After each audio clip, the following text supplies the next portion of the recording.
প্রথম বিষয় হচ্ছে রাজনীতি রাজপথেই থাকে। রাজনীতি কখনো সংসদে যায় না। আমাদের হুম, সংসদে আইন প্রণেতারা রাজনীতির মাধ্যমে যান, কিন্তু যাওয়ার পরে তারা আমাদের সবার জন্য কাজ করবেন। ফলে ওইখানে তো তিনি দলের জন্য কাজ হুম, করার কথা না। ওনার সেখানে মানুষের মঙ্গলের জন্য আইন প্রণয়ন করার কথা, মানুষের কোনো অমঙ্গল হলে সেটা নিয়ে বিরোধিতা করার কথা, সংসদে বসেই করার কথা। সংসদে আলোচনা হবে, তর্ক হবে, বিতর্ক হবে এবং সেটার মধ্যে দিয়ে মীমাংসা হবে এবং সেই মীমাংসার ভিত্তিতে একটা ঐকমত্য আসবে এবং আইন প্রণীত হবে।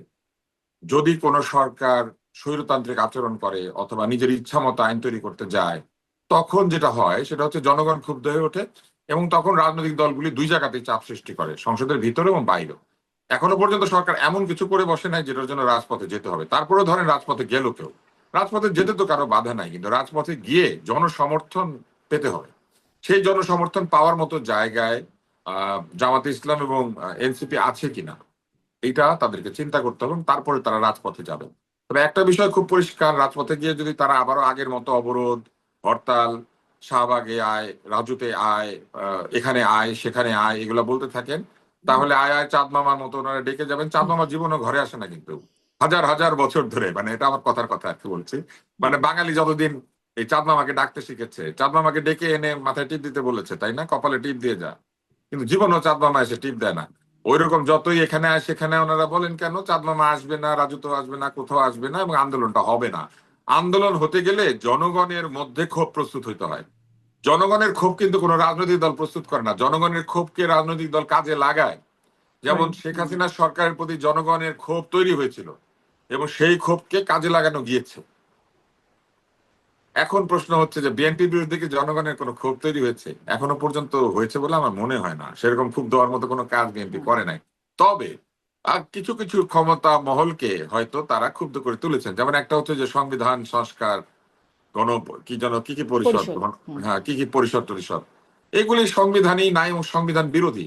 বিএনপি নিশ্চয়ই এরকম কোনো ঝুঁকি নিবে না বা এরকম কোনো কিছু করবে না যেটা সংবিধান বিরোধী হয়, কারণ বিএনপি সংবিধান সমুন্নত রাখার শপথ নিয়েছে। বিএনপি একটি সাংবিধানিক রাজনৈতিক দল, বিএনপি সবসময় সাংবিধানিক পদ্ধতিতে রাজনীতির পক্ষে কথা বলেছে। এখন এটা বিএনপি রাজনৈতিক সিদ্ধান্ত, সেই রাজনৈতিক সিদ্ধান্তকে বিএনপি যদি আইনগতভাবে স্টে করাতে পারে, সেটাকে স্ট্যান্ড করাতে পারে, তাহলে তো আপনি বিএনপিকে বাধা দিতে পারেন না। জি। কিন্তু যেটা করতে পারেন সেটা হচ্ছে এই কাজটা যদি জনগণের বিপক্ষে হয়, জনগণের স্বার্থ বিরোধী হয়, তাহলে আপনি যুক্তিতর্ক দিয়ে সেটা বলবেন যে এই এই জায়গাতে বিএনপি জনস্বার্থ বিরোধী কাজ করেছে। এবং তখন যদি সত্যি সত্যিই জনগণ আয় আয় ডাক শুনে আসে, তাহলে আন্দোলন হবে, কিন্তু হুম, ঈদের পরেই হবে। ঈদের আগে ওনাদেরকে করতে কে না করেছে? তার মানে হচ্ছে জনগণ ঈদের খুশি করতে চায়, ওনারা জানে ঈদের খুশির আগে কিছু করলে হবে না, সেজন্য আগে ঈদের খুশিটা করেছে। এখন মনে করেন তারা ডাক দিল, আয় আয়, কেমনে আসবে? জনগণকে তো বাসে ট্রাকে আসতে হবে, তেল কোথায়, হুম, তাই না? তো তেল নাই। হুম। তারপরে হচ্ছে তেল হয়তো আছে, কিন্তু সেই তেল আবার 10 লিটার 20 লিটার বেশি করে পাওয়া মানে যাচ্ছে না। আন্দোলনের তাহলে তেল নাই জনগণকে এখন। পায়ে হেঁটে আসতে হবে, ওনারা কি মনে করেন হুম, আন্দোলনে তেল নাই? তারপরে হচ্ছে আন্দোলনের জন্য পয়সা কড়ি লাগে, সেই পয়সা কড়ি কি আসছে এখনো আগের মতো বিশেষ বিশেষ ভাবে? আমার তো মনে হয় না। সেই পয়সা কড়ির যোগানও কমে যাওয়ার কথা। আর তৃতীয় হচ্ছে যে আহ সম্পূর্ণ নির্ভর করবে কোন সরকারের বিরুদ্ধে আন্দোলন হবে, দানা বাঁধবে কি বাঁধবে না, এটা নির্ভর করে সরকারের আচরণের উপর। যেই সরকারের প্রধানমন্ত্রী বিরোধী দলের নেতার বাসায় যায়, বিরোধী দলকে জড়িয়ে ধরে, যে সরকারের হুম, প্রধানমন্ত্রী নিজে কৃচ্ছ্রতা সাধন করে, যে ছোট চেয়ারে বসে, তার বিরুদ্ধে জনগণকে খেপিয়ে তোলার জন্য একটু সময় লাগবে। হুম। জি।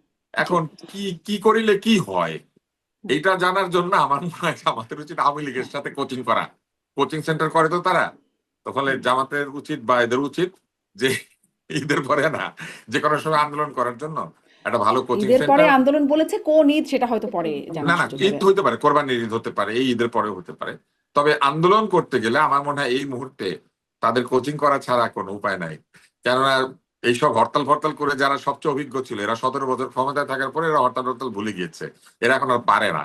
ফলে দুই পক্ষকে কোচিং করাবেন, একদল শেখাবেন আয় রাজুতে আয়, আর আরেক দল শেখাবেন আহ কিভাবে এই হরতাল সফল করতে হয়। তারপরে যদি সবাই মিলে ওনাদের বিরুদ্ধে দাঁড়াতে পারেন, সেই সুযোগও নাই। কারণ আওয়ামী লীগ নিষিদ্ধ, আওয়ামী লীগ কোথেকে আসবে? নাই।